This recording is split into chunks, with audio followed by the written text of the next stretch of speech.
gwenge ma Homa Bay. Jobodaboda mawuok East Kamagake kar chung'ur bura ma Kasipul County ma Homa Bay ochako riwruog saga margi magidwaro mondo ber godo ngima jokanyo magi ka giloko dhoch e wach nying marach ma sekta mar bodaboda osebedo godo e gwenge mopogore opogore pacho ka. Kaka jafwambo marwa e kaunti ma Homa Bay Alia Beach lero, jobodaboda go timo chenro mar pur kod ohala mopogore opogore kokalo e riwruog saga no mar jolo jokanyo magi e jiwo yuto kendo bedo kod nweng'o makare. Bodaboda en achiel kuom sekta modikuro rowere mathoth e pacho ka mayudo konyruok margi e tije riembo apiko ma gisebedo ka gitimo kaka yor konyo e kedo kod nok mar tije kind rowere. Kuom thuolo malach, sekta no thoth ji osebedo kokawo kaka kamoting'o jomaundu, gino mosemiyo sekta mar bodaboda nying marach e kor gwenge mopogore. Kata kamano thoth jo bodaboda sani koro donjo e chenro mopogore mageto loko ngimagi. E ward ma East Kamagake kar chung'ur bura ma Kasipul, jo bodaboda ne oriwore ma ochako riwruok mar saga margi ma sani ni kod jokanyo moingo 300 kama gitime chenro mag dongruok mabero ngimagi. East Kamagake bodaboda sacco ne wachako last year January, then watieko some period to waregister as a sacco, and High Excellency the Governor nobiro motimo launching ka officially on 11th of May. Tokeno Governor, the county government ma entie motelo negi nomiyo wa $1 million mar dongruok. Dongruok mwasetimo tok $1 million no en ni waseyawo kar spare parts. Inyalo yudo gigewa mag apiko gi kar wasikri kanyo. Kendo waketo nengo mayot kabisa makonyo members. Kata ok in kodwa, kata in kodwa, inyalo dhi kanyo ikawo spare parts. But ka in a member wa, to ka gino ikoso pesa, to samoro in gi spare mokethore, to inyalo dhi kawo kanyo gowi tibiro chulo.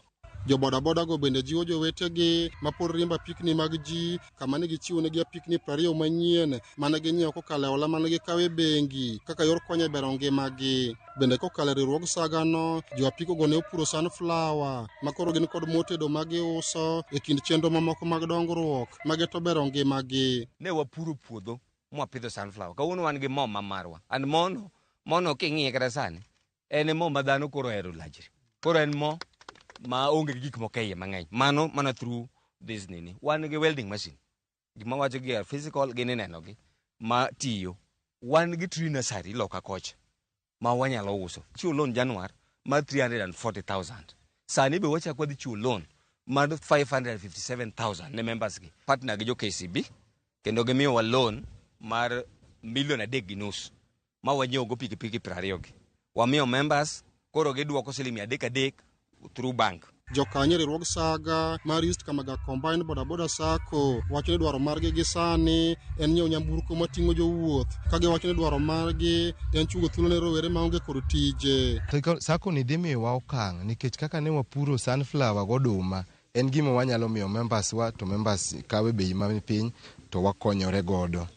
Sacco ni dhi konyowa kendo ndiko ji tije kopogore gi tij ngware kaka watimo ni. Kaka koro sani wadhi launch chopper next moment. Driver nigi tich kanyo, conductor nigi tich kanyo, ng'amosomo mechanical engineering nigi tich kanyo. Omiyo wang'eyo ni East Kamagake Bodaboda Combined Sacco kwa miye kata higa 5 mabiro e bwo loch mar jaduong' Alex Ogoro Simba to an gadier ni onge sacco mibiro pim kode. Anyalo jiwo members duto ni mondo watim mana kinda gi orruok nikech gima ne wabedo ka warito ochopo dichieng' ma kawuono ma wayude kendo wago erokamano maduong'. Daher mar nyiso jo East Kamagake ne ber ng'eny e East Kamagake ka maka wariwre uru to wabiro mana yudo bergi ka wan e Alia Beach, Ramogi TV, Homa Bay.